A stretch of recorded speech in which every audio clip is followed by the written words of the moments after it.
Welcome back to Red Hawk Media. Today we're starting the second part of our Zombify project, and here's where we left off yesterday. We've got some of the basic gore and blood on here, and we've used the burn tool. We've extracted ourselves, put ourselves onto a transparent layer, and the next step is to start adding textures on that will make you look more like a zombie. So the first one that we're going to try, and this is a little bit of trial and error, so we're going to use some of the techniques that we've been practicing here.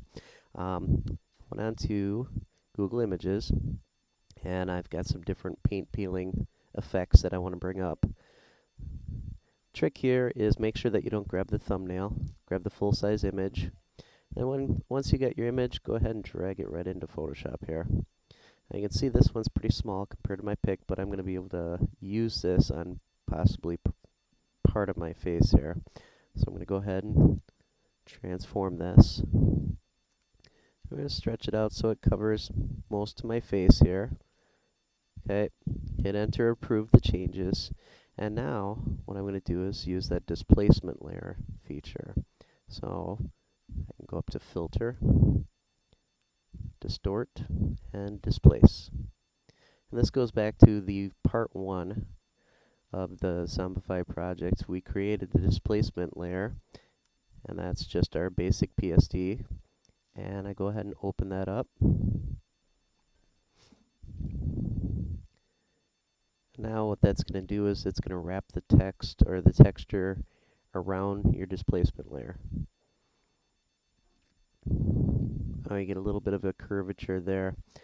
Now what I'm going to do is go ahead and create a clipping mask so that it cuts off everything around the face area. I'm going to go ahead and go to Overlay, and you can see the effect that it has here. Okay? That's one example of adding a texture to the entire face. Another way you can go about doing this is you can be a little bit more selective with the texture that you're using, and you can bring in, I just created a new layer, and I'm going to go ahead and get to my desktop here. And let's go ahead and close this out.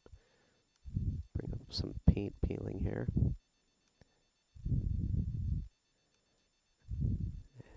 Let's go like this, file, and you can place it in there. And from my desktop, peeling paint, and place. There we go. Now I'm not going to use all of this. I'm going to actually use just part of it, so I'm going to grab my lasso. And I'm going to choose the part that I want here, which is this big nasty thing here. So very quickly I go around the area, keeping the shadows intact. And then I go ahead and I can copy this and put it onto a new layer here and paste. Okay, so let's go ahead and get rid of this one now that we've got the other one. There we go. Now obviously it's way too big, so I'm going to have to free transform the layer, Command T, holding Shift, and dragging like this. Now this is going to give me a chance to go ahead and rotate it as well. Then Command T, and we'll get that all set up. A little bit smaller here. And just like that. Hit enter, and now I'm going to go ahead and change the mode to Overlay,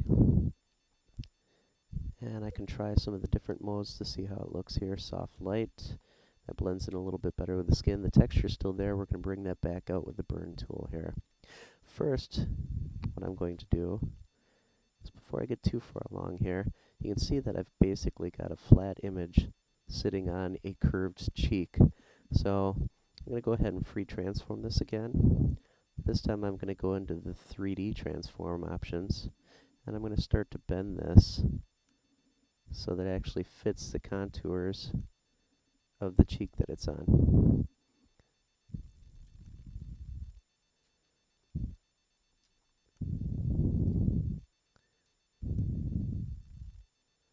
And like that, and that looks a little bit more realistic now. So it's actually sitting on there. There we so. Now, I can go ahead and grab the burn tool. And I can start adding in the features that are going to make this more realistic. Dial up the brush size. And I start burning around that. Now, I've got more than one layer going on here. If I'm liking everything that's going on here, what I would do is take these layers and merge them. I'm going to move this one down here. I'm going to take the paint background layer and merge the two of them together. Now that they're merged, I can use the burn tool to come in here, and I can start to darken up some of the features that are in here, bringing the texture right back. So let's get a bigger brush size and lower the exposure down a little bit more.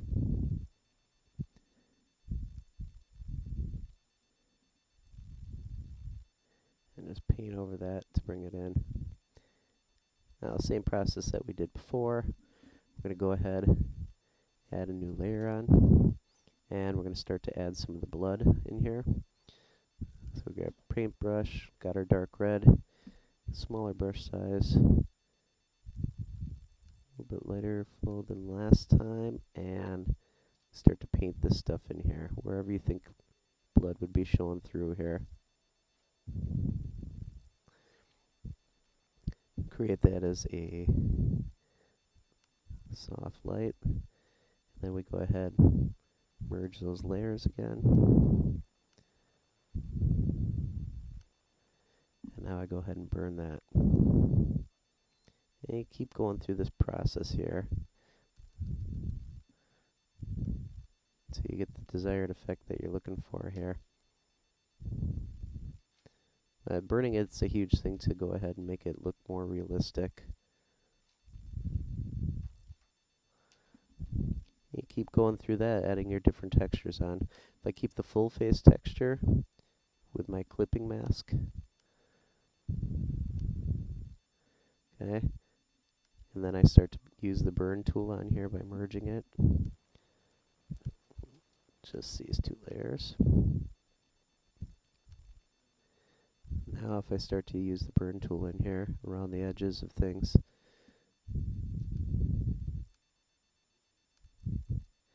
you'll see it bring the texture out. And I might want to lower the opacity on that layer a little bit because you can tell that it's not really skin that's peeling here.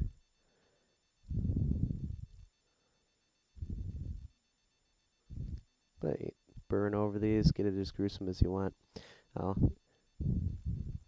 Before I would merge these, I would definitely want to go in here and I would want to erase out. So let me go Command Option Z really quick, go back a couple steps before we merged. Grab the eraser and come in here and erase out the stuff that shouldn't be in there.